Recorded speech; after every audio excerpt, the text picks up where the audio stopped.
सावित्री सत्यवान की कथा। वट सावित्री व्रत कथा जो महिलाओं के सौभाग्य को देने वाला, उनके सुख को पूर्ण करने वाला वट सावित्री व्रत कथा जो सावित्री देवी हैं उनके जीवन का असाधारण चरित्र का वर्णन इस वट सावित्री व्रत कथा में। वट सावित्री व्रत कथा आरंभ करने से पहले ओम भूर्भुवः स्वः तत्सवितुर्वरेण्यं भर्गो देवस्य धीमहि धियो यो नः प्रचोदयात्। सावित्री देव्यै नमः। नारायणं नमस्कृत्यं नरं चैव नरोत्तमं देवीं सरस्वतीं व्यासं ततो जयम् उदीरयते। माता पार्वती जी ने शंकर भगवान से पूछा कि हे देवताओं के देवता जगत पिता भगवान शंकर, प्रभास क्षेत्र में जो ब्रह्मा जी की प्रिया सावित्री देवी हैं उनका चरित्र आप हमें बतलाएं, जिसमें उनके व्रत का महात्म हो, उनके संबंध का इतिहास हो एवं जो स्त्रियों के पति व्रत को देने वाला सौभाग्यदायक और उनका महान उदय करने वाला हो। तब भगवान शंकर बोले कि हे महादेवी, प्रभास क्षेत्र यानी पुष्कर में जो सावित्री के असाधारण चरित्र को मैं तुमसे कहता हूँ। सावित्री स्थल नामक स्थान में राजकन्या सावित्री ने जिस प्रकार उत्तम वट सावित्री व्रत का पालन किया था उसे सुनो। मद्रास देश में एक धर्मात्मा थे। वे सभी प्राणियों के कल्याण में लगे रहते थे। राजधानी का राज्य में रहने वाली प्रजाओं को प्रिय उनका नाम अश्वपति नामक राजा था। अश्वपति राजा क्षमाशील, संतान रहित, सत्यवादी और इंद्रियों को वश में रखने वाले थे। एक समय वह राजा प्रभास क्षेत्र की यात्रा यानी पुष्कर तीर्थ की यात्रा करने को तैयार हुए। पुष्कर क्षेत्र की यात्रा किए और विधि पूर्वक यात्रा करते हुए सावित्री के स्थान पहुंचे। वहां पर उस राजा ने अपनी रानी के साथ व्रत को किया जो सावित्री के नाम से यह संसार में स्त्रियों के कामनाओं को पूर्ण करने वाला हुआ। तीनों लोकों में इस मंत्र की साक्षात मूर्ति बनकर ब्रह्मा जी की सावित्री देवी अश्वपति राजा पर प्रसन्न हुई। कमंडल को धारण करने वाली वह सावित्री देवी के दर्शन देने के बाद सावित्री देवी अदृश्य हो गई। बहुत दिनों के बाद अश्वपति राजा के यहाँ देवी के समान सावित्री देवी जैसी एक कन्या के रूप में जन्म लिया।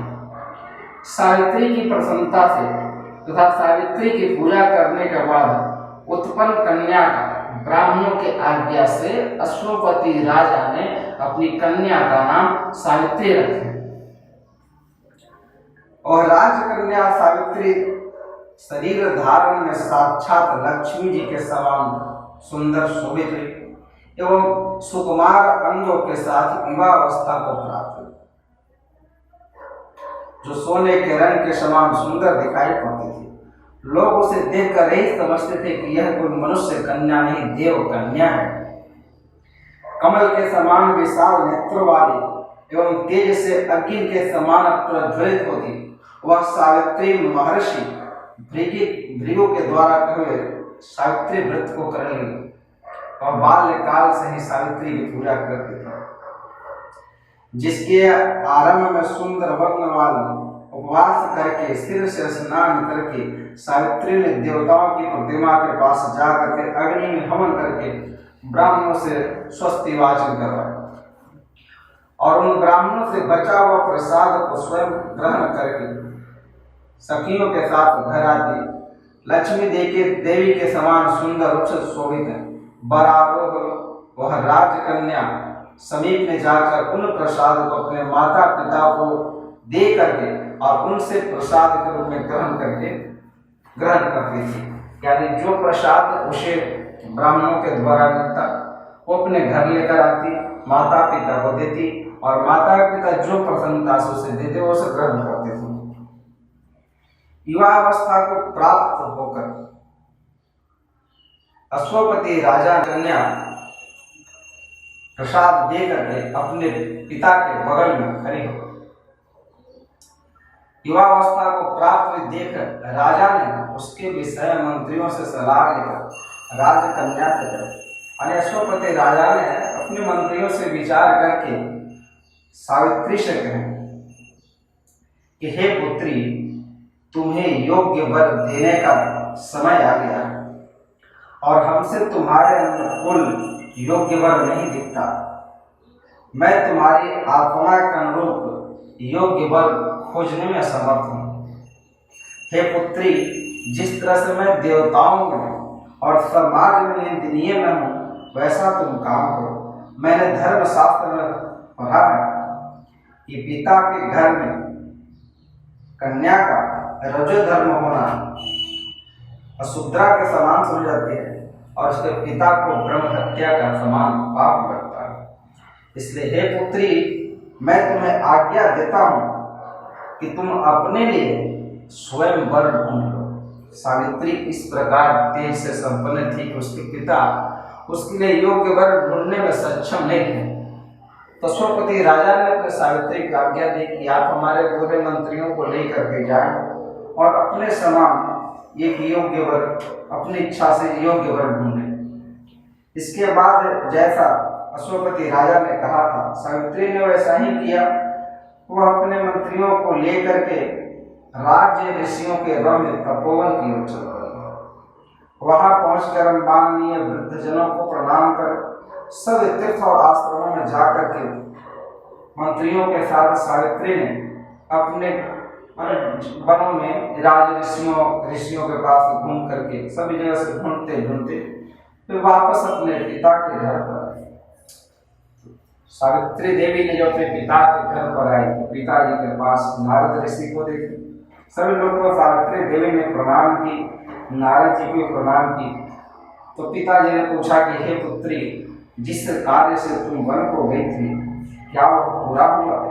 तो सावित्री देवी ने कहा कि हाँ पिताजी, वह पूर्ण हुआ। सावित्री देवी बोले कि हे देवर्षि नारद जी, सार्वदेश में धर्मात्मा धुमतसेन नाम से एक विख्यात क्षत्रिय राजा है। वह देववश मतलब देव अपराध के कारण वे अंधे हो गए हैं और उस समय उनका छोटा सा एक बालक और उसकी माँ थी। ऐसे में उनका जो बैरी था, शत्रु था, सामंत राजा ने उनसे उनका राज्य छीन लिया, पड़ोसी राज्य ने।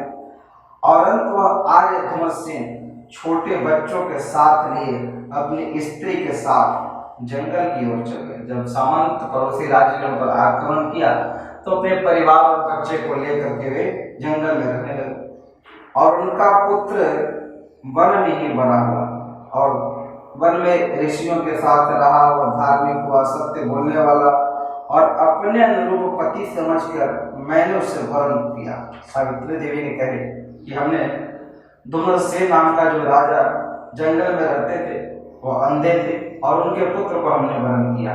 इस प्रकार के विलक्षण वर को सावित्री देवी ने चुना, कारण कि वह धार्मिक था और सत्य बोलता था। नारद जी को यह वचन, वो ज्योतिष थे, भूत भविष्य को जानते थे। तो नारद जी कहे कि हे राजन, सावित्री ने अच्छा निर्णय नहीं लिया, कष्टप्रद निर्णय लिया है। बाल बुद्धि होने के कारण वह केवल गुण को ही देखा है। उसका पिता सत्य बोलता है, माता भी सत्य बोलती है और वो स्वयं भी सत्य बोलता है, इसलिए ऋषि मुनि ने उसका नाम सत्यवान रखा है। उसको घोड़े प्रिय है, मिट्टी के घोड़े बनाता है, चित्र बनाता है, इसलिए उसका नाम चित्रासुर है। सत्यवान दान और गुण में रंती देव के समान है। ब्राह्मणों की रक्षा, रंती देव शंकर भगवान को कहते हैं। शंकर भगवान जैसे दानी गुणी, ब्राह्मणों की रक्षा करने में सत्यवादी और भगवान शंकर के समान है। आयाति के समान उदार, चंद्रमा के समान और सुंदर, प्रिय लगने वाला, रूप में दूसरे अश्विनी कुमार के समान है और धुमतसेन के समान बलवान है। किंतु उसमें केवल एक दोष है दूसरा कोई नहीं है। सत्यवान आज से ठीक 1 वर्ष बाद उसकी आयु समाप्त हो जाएगी और मृत्यु को प्राप्त हो जाएगा। इस प्रकार नारद जी की बात सुनकर सभी लोग चिंतित हुए, लेकिन राज्य कन्या सावित्री ने कही कि वचन एक ही बार दिया जाता है।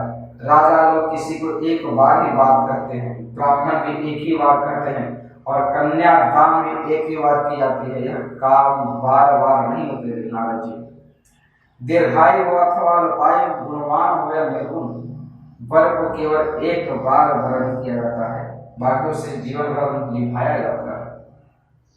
पहले मन से निश्चय किया, फिर वाणी के द्वारा प्रकट किया, उसके बाद कर्म द्वारा किया जाता है। यह कार्य इसी प्रकार से कोई भी कार्य संपन्न होते हैं। इससे प्रत्येक कार्य को मन को प्रमाण मान करके किया जाता है, अर्थात मन के विरुद्ध कार्य नहीं होते। नारद जी ने कहा कि हे राजन, यदि आपको अच्छा हो तो अपनी पुत्री सावित्री का कन्यादान निर्विघ्नता के साथ कर दीजिए। नारद जी बोले अशोकपति राय से, अगर आपको कोई दिक्कत न होता विवाह कर दीजिए। तो ऐसा कहकर नारद जी आकाश मार्ग में चले गए।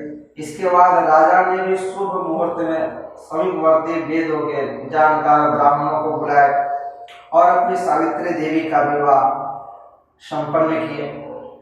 सावित्री ने मनोविलसित उस सत्यवान को मन से वरण किया और पति को पाकर प्रसन्न हुई। जैसे कोई पुण्यवान को स्वर्ग मिलता हो, वैसे सावित्री देवी प्रसन्न हुई। शिव पार्वती जी कहते हैं कि हे पार्वती, इस प्रकार उस आश्रम में रहते रहते सावित्री के सत्यवान का कुछ समय बीता। उस समय केवल सावित्री कन्या ही एक ऐसी थी जो नारद जी को बात को गिना करती थी कि 1 वर्ष हमारे विवाह से कब आएगा। उसके बहुत दिन बीत जाने पर जब वो सत्यवान का मरण काल आया तो सावित्री नारद की कही तिथि से हृदय में याद करते ज्येष्ठ मास के शुक्ल पक्ष की द्वादशी तिथि को, यानी वह तिथि अमावस्या था, और 3 दिन पूर्व से ही सावित्री ने व्रत आरंभ कर दिया। आज से चौथे दिन मेरे पति को मरना चाहिए, यह सोचकर 3 रात्रि तक निराहार व्रत रहने का उद्देश्य रखकर रात दिन आश्रम स्थिर रूप से रहने लगी। इसके बाद जब 3 रात्रि बीत गया, जब प्रातः काल मरण काल का तिथि आया तो स्नान कर देवताओं पितरों का तर्पण करके सावित्री ने सभी वरों का पदवंदन किया, सास ससुर का चरण स्पर्श किया, आशीर्वाद ली सौभाग्यवती का। इसके बाद जब कुल्हाड़ी लेकर सत्यवान जंगल की ओर चले तब जाते हुए अपने पति के पीछे पीछे सावित्री भी चल पड़ी।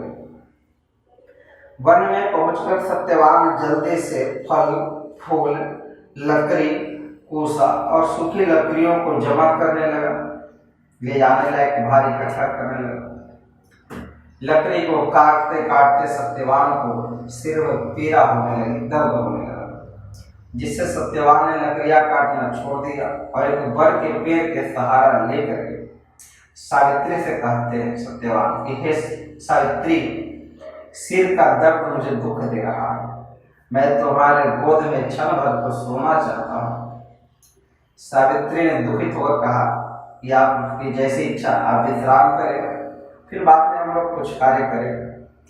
जैसे ही पृथ्वी पर बैठे हुए सावित्री ने सत्यवान को अपने गोद में रखा, उसके बाद सावित्री देवी देखते हैं कि काल पीले रंग का पित्त वस्त्रधारी सूर्य के समान तेजस्वी पुरुष को देखी।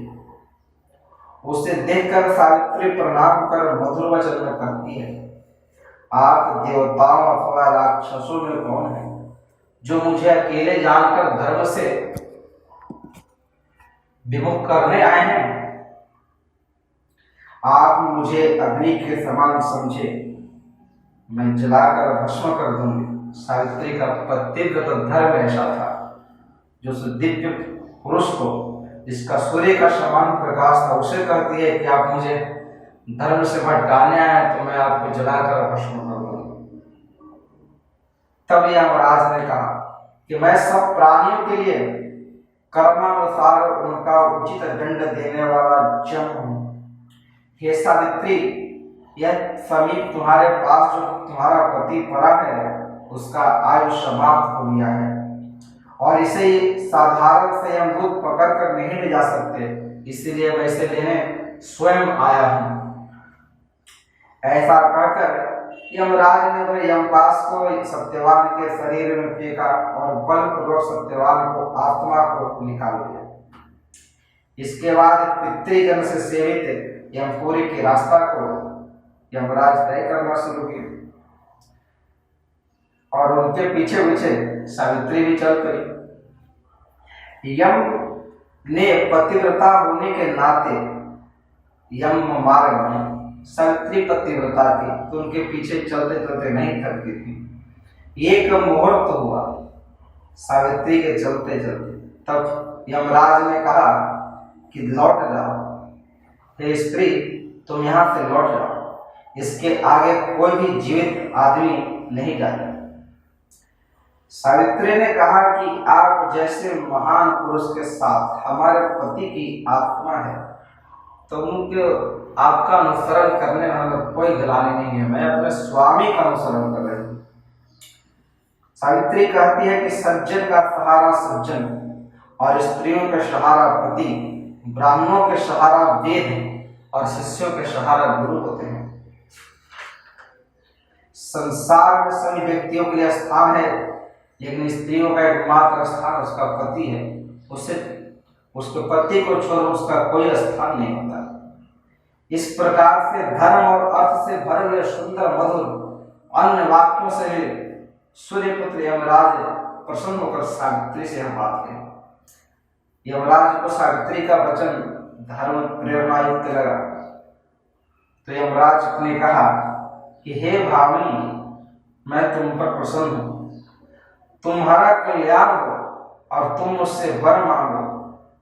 तो सावित्री ने विनय से सिर झुकाकर कहा कि अपने लिए राज्य पाने का वर मांगा, अपने महात्मा सास ससुर को देखने की शक्ति, पुनः राज्य की प्राप्ति और अपने पिता के लिए स्वपुत्र और अपने लिए भी स्वपुत्र का वरदान सावित्री ने मांगा यमराज से।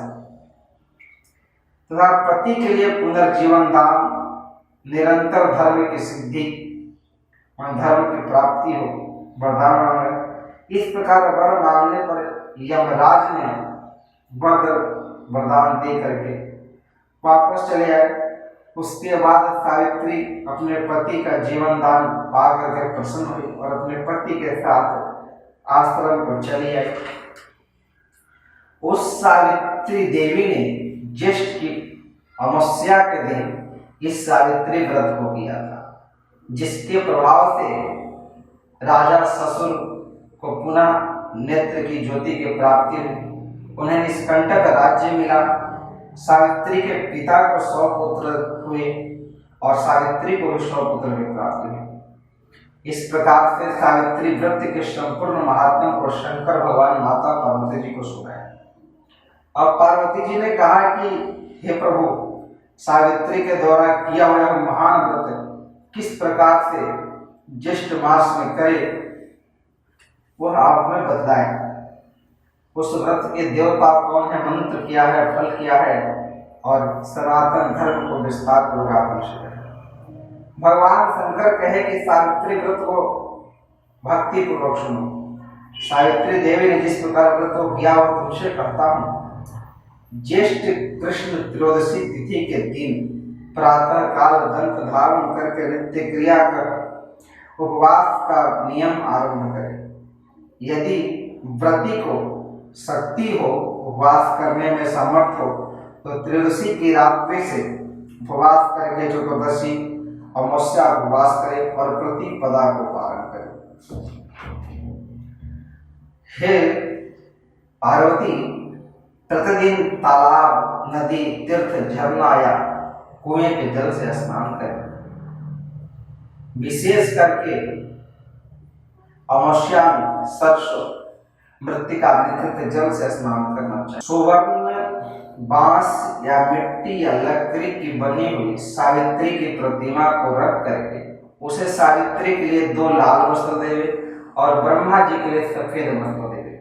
ब्रह्मा के साथ सावित्री का यथाशक्ति कुटसोपचार, गंध, पुष्प, धूप, नैवेद्य आदि से विधि विधान पूर्वक पूजा करे और पूर्ण रूप से तैयार हुए मौसम के अनुसार मिलने वाले सारे फल निवेदित करें, जैसे नारियल, खजूर, आम, नींबू, नारंगी मौसम के अनुसार भगवान सावित्री और ब्रह्मा जी को अर्पण करें। बांस के दलिया में रख करके रेशमी वस्त्र से ढक करके कुमकुम केसर से सुशोभित करके ब्रह्मा जी के प्रिया सावित्री की स्थापना करें और ब्रह्मा के साथ उस सावित्री के प्रतिमा को मंत्र से पूजन करें। ओंकार यह वर्ण है और ऐसी वीणा इतरेशा पुराणोत्तम मंत्रोदय समुद्राम ओंकार पुलके देवी वीणा पुस्तक धारणे वेदांबिके नमस्तुभ्यम वैधव्यम प्रक्षम। इस मंत्र से देवी का पूजन करें। इस मंत्र का अर्थ यह है कि ओंकार यह वर्ण है, ऐसे वीणा पुस्तक धारण करने वाले वेदों की जननी हे देवी तुम्हें नमस्कार है, मुझे विधवा न होने का वरदान दो। इस प्रकार से विधिवत पूजन करके रात्रि में जागरण करें, गाने बजाने भजन नर नारी वृंद नृत्य शास्त्र विशारद नाचे और खुशी खुशी रात्रि व्यतीत करें। सावित्री की कथा अच्छे ब्राह्मणों के द्वारा गीत भावना रस के साथ प्रभात होने तक करें, यानी सुबह होने तक करें। ब्रह्मा के साथ विधि विधान सावित्री और ब्रह्मा का विधि विधान संपन्न कर उसके बाद 7 द्विज यानी 7 जोड़े ब्राह्मणों की श्वेत वस्त्र पहनाकर सभी सामग्री उसके दान करे, भोजन करावे, वस्त्र अलंकार दान करे। इसके बाद सावित्री कल्प जानने वाले सावित्री कथा वाले वाचक जोशी से अग्निहोत्र कर्म करने वाले ब्राह्मणों को इस प्रकार विधि विधान पूर्वक सावित्री की प्रतिमा का दान करें। उसके बाद प्रभात समय में यानी सुबह उषा काल में उपस्थित होने पर भक्ष भोजन आदि सामग्री को वट वृक्ष के नीचे ग्रहण करें। बुद्धिमान जन प्रतिव्रता के साथ पाक बनाकर उसको यत्न पूर्वक रक्षा करें। गृहिणी युक्त निमंत्रण ब्राह्मणों को बुलाकर ब्राह्मणों को साथ में ब्राह्मण और ब्राह्मणी को साथ में भोजन करावे, उन सबको बैठावे। हे देवी सावित्री के समक्ष उन ब्राह्मण दंपतियों को भोजन करावे। इस संसार में उन सबको भोजन कराना मानो ब्रह्मा और सावित्री को भोजन कराने का फल मिलता है। पहली बार जो दूसरी बार सावित्री के समक्ष ब्राह्मण दंपतियों को भोजन कराता है वह मानो विष्णु भगवान का भोजन कराने का फल प्राप्त करता है, जिससे लक्ष्मी नारायण प्रसन्न होते हैं और अभीष्ट वर देते हैं। तीसरी बार भोजन कराने से सावित्री और ब्रह्मा जी को भोजन कराना हो जाता है और उनके समक्ष एक बार भोजन कराना करोड़ों बार भोजन कराने का फल प्राप्त होता है। खट रस भोजन बना करके भोजन करावे, सभी प्रकार के खट रस मतलब मीठा, कड़वा, तीखा, लवण सब प्रकार के भोजन करावे। इस प्रकार से करने से उनके कुल में न कोई स्त्री विधवा न बंध्या न अभागी और सदा संतान को प्राप्त करने वाली होती है और असत्य आदि नारियों के प्रसिद्ध दोष उनके कुल में कभी नहीं होता।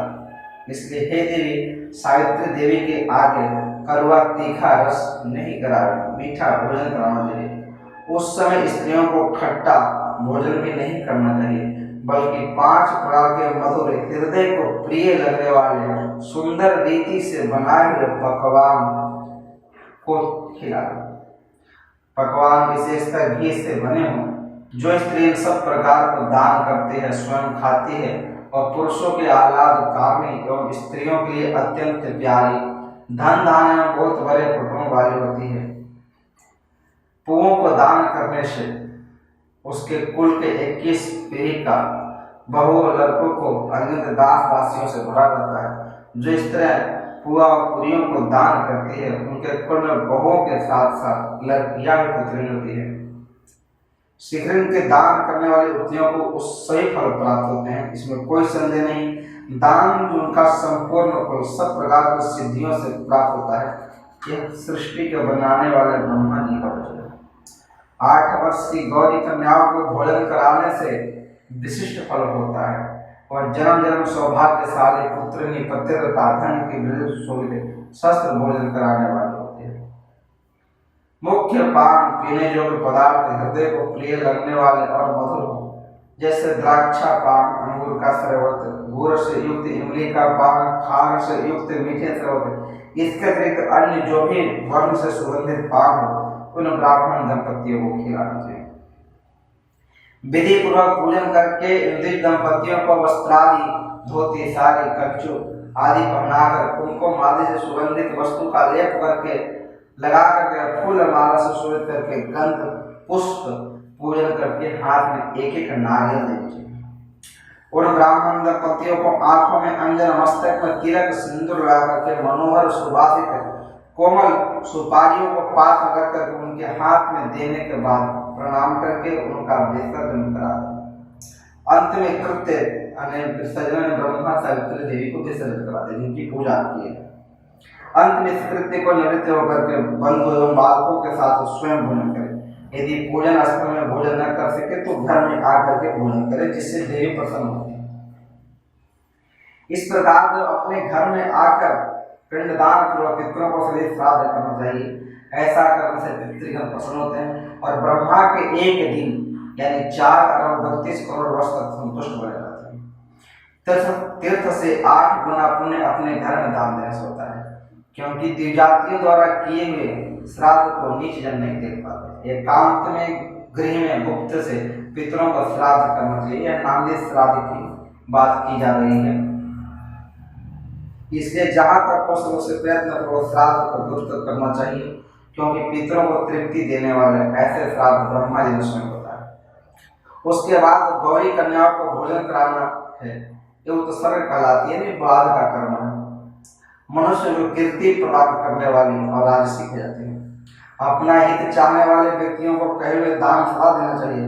यह सात्विक फल की इच्छा है तो श्राद्ध रूप विशेष इस प्रकार दान देना जैसा कहा है ऊपर करें। सावित्री व्रत का उद्यापन सही प्रकार के पापों से छुटकारा पाने वाला है। जब आप व्रत करने में सक्षम न हो, सामर्थ्य न हो, इस व्रत का उद्यापन करके आप इसे बैठा दें। जो लोग इस प्रकार सावित्री की यात्रा करते हैं उन्हें इस लोक में सौभाग्य, धन, धान्य, सुंदर स्त्रियां विधि पूर्वक से प्राप्त होती है।